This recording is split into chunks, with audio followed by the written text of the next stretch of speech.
you need, I'll get you. Chicago PD! What the hell are you doing here? Keep your hands where I can see them!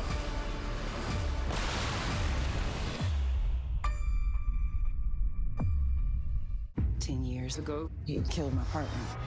I didn't. Eamon Murphy did. I missed it. I don't care where we have to go or who we have to use. I'm gonna nail Murphy. I got you. Later, Jimmy Fallon welcomes Keke Palmer, NBC Tonight. NBC4 News at 11 starts with breaking news. And that news is from Placentia, where police are investigating a deadly car crash out there. You see the picture of the scene. Ileana Marino live overhead right now in News Chopper 4. Ileana? Colleen, it's a difficult accident to take in, so for that reason, we won't zoom in too much. But where we're at is Placentia at the intersection of Orangethorpe Avenue and Melrose Street. This is where, at around 8:45, the police department and fire department here in Placentia responded to a 5-car crash where they found one vehicle where multiple people had been ejected, including a small child. Tragically, that child lost his or her life, and 2 adults also died on scene.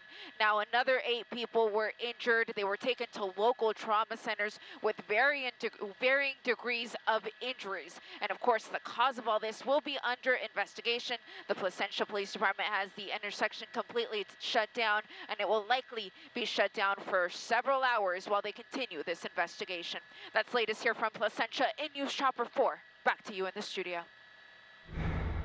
Now at 11, brand new information about the Monterey Park mass shooting, the guns, the getaway plan, and the shooter's connection to that dance studio. We do not believe the suspect has frequented the dance studio in the last 5 years. Tonight, Vice President Kamala Harris talks to the victims' families and talks gun control. Can they do something? Yes. Should they do something? Yes. Will they do something? That is where we all must speak up and speak to our elected representatives. The community of Monterey Park came together once again tonight to remember the victims, and also tonight we are learning a lot more about the investigation. We have team coverage tonight, starting with Hetty Chang in downtown LA, with more on the gun used in the shooting and more on that shooter's background. Hetty.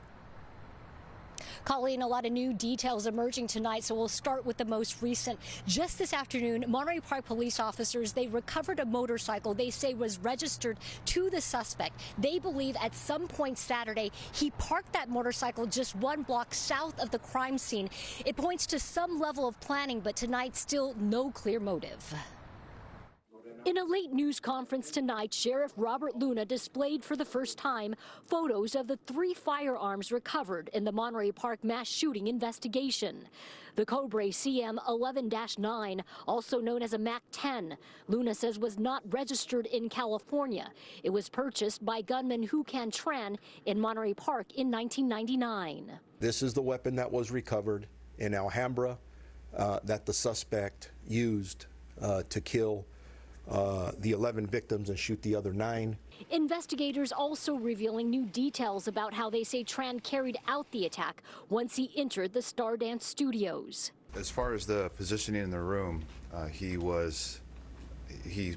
did a spraying motion with the firearm. Detectives also recovered a rifle and a pistol, which they say Tran used to shoot himself in that white cargo van in Torrance. Tonight, we're learning it's believed Tran gave himself another escape route. Earlier today, Monterey Park police officers recovered a motorcycle in the 200 block of South Garfield Avenue in the city of Monterey Park. Investigators believe it was placed there by the suspect as an alternative getaway vehicle. As new details emerge, still no clues as to motive, nor why Tran targeted the Stardance Studios. We do not believe the suspect has frequented the dance studio in the last 5 years. They have not been able to establish a connection between the suspect and any of the victims thus far. Still very early on in this investigation. Detectives still have to go through a lot of evidence like paperwork, electronics, and we're told video from inside the Stardance Studios. Live in downtown tonight,